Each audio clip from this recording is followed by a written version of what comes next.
Okay, so the goal of this video is to look at the 6 functions, the trig functions, and be able to analyze their behavior through their graphs without a calculator.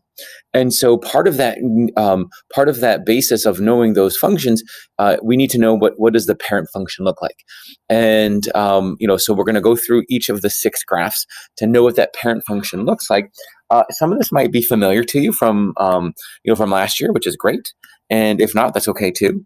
But I'm going to sort of rely on the unit circle in terms of our quadrantal values to at least get the sketch of some of these functions. So remember so if this is 1, 0, if I just think about these quadrantal values, 0, 1, negative 1, 0, and then 0, negative 1. And looking at that and helping us, kind of think about, in the unit circle, which of the variables do the functions follow, helps us sort of get a nice picture of this. And so the sine function, remember the sine function follows the y variable along the unit circle. So if you think about what are all possible y values as you go around, your y function starts at 0. So your sine function will start at 0 as well. Oops. Not a very good job of erasing there. There we go. Erase, maybe. The bigger eraser. There it is. Okay. So let's go ahead and get our just xy plane down. And when you graph these trig functions, the behavior is going to repeat themselves, right? They're called periodic functions because every so often you'll get the exact same image. And the nature of these functions is that you're going around the circle. So you're going to repeat yourself for every period or every length of time it takes. You go around one interval. Okay, so let's just go around once on the right side here. So I'm going to mark off, what happens at pi over 2, at pi, at 3 pi over 2, and at 2 pi. And you're definitely going to want to label this. So be a little bit neat with your sketches. And eventually I'm going to have a negative period as well. So it'll be like negative pi over 2, negative pi, negative 3 pi over 2, and negative 2 pi. So the sine function starts at 0 degrees or 0 radians. We have a value of 0. And then at pi over 2, we have a value of 1. So pi over 2, a value of 1. And then if I continue to go over to pi, it's back to 0. And then down to 3 pi over 2, it's negative 1. And then back up to 2 pi, full circle, it's 0. And so we get this, what I call a sinusoidal curve, very smooth and predictable. And it reaches a maximum height of 1, the lowest point, negative 1. And that maximum height, minimum height, we call that word amplitude. And one of the things that we can do to change our function is adjust the amplitude. And so right now my amplitude is just 1 because the highest and the lowest that we deviate from that line of symmetry is 1 in this particular case. Now my period or wavelength is 2 pi because it took me 2 pi units to get the full picture.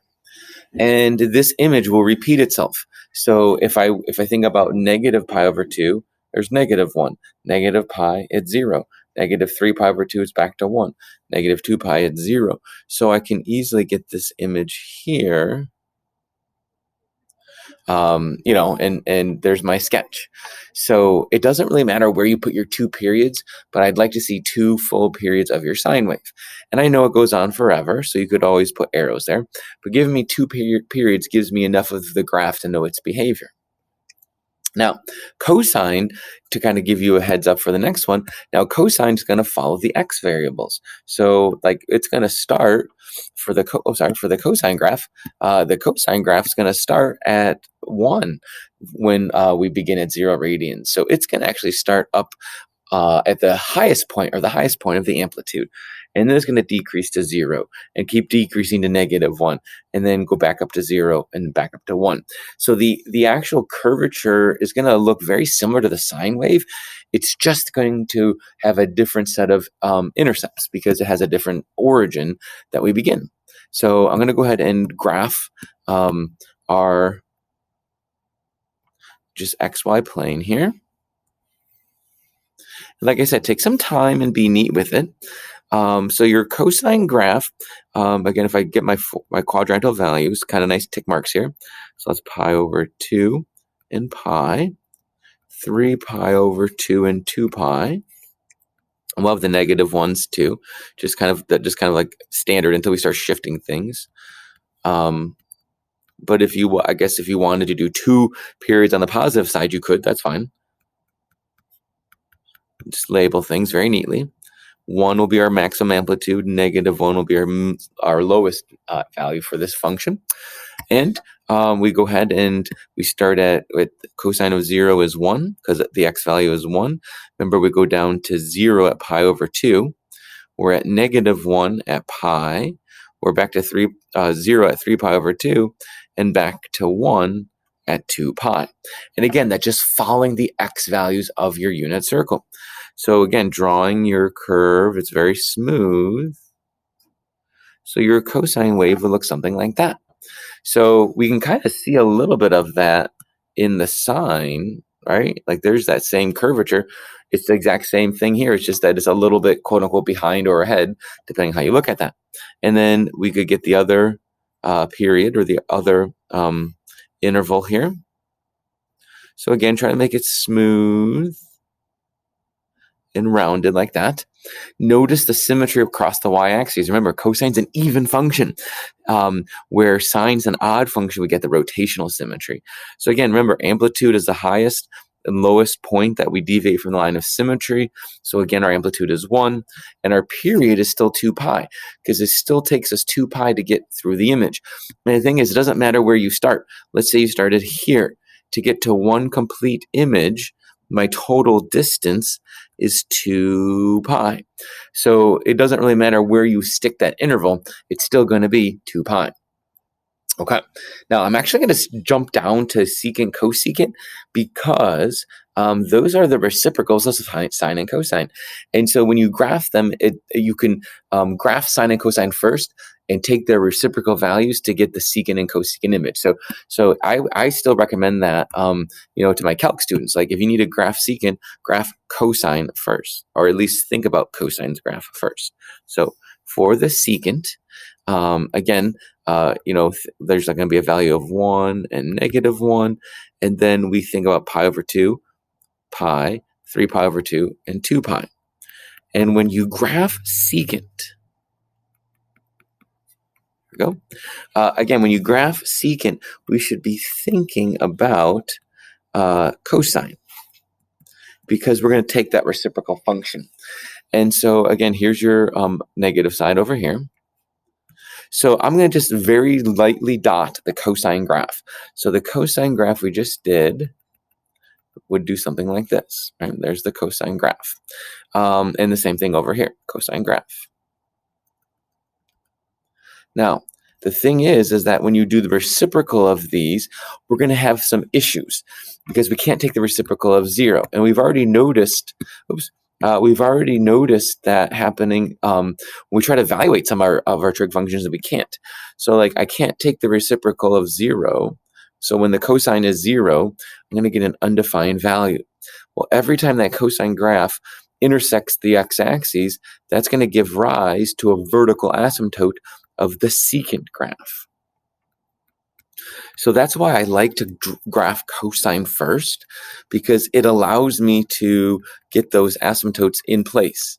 And then I just sort of take this branch that like that was almost like had a peak to it, like a hill, and I just think about turning it upside down in between those two asymptotes. And same thing, this one I kind of just turn upside down, reflecting there. And the graphs do touch, because think about the reciprocal of 1 is still 1. So both of them will intersect at 1. And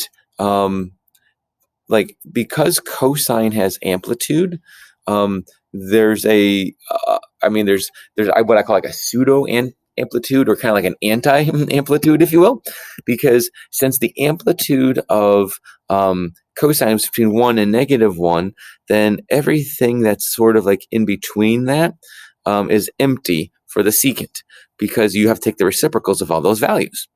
And so this is kind of like the anti-amplitude. So everything's either above that or below that.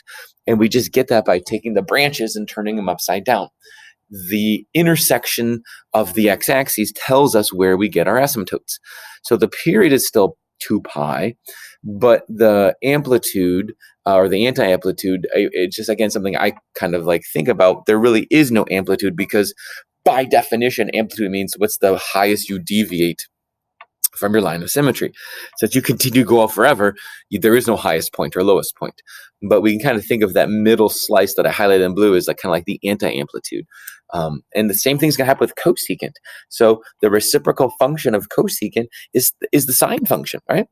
And so when I see cosecant, I'm going to think about the sine wave first and get that kind of in sketched in real light.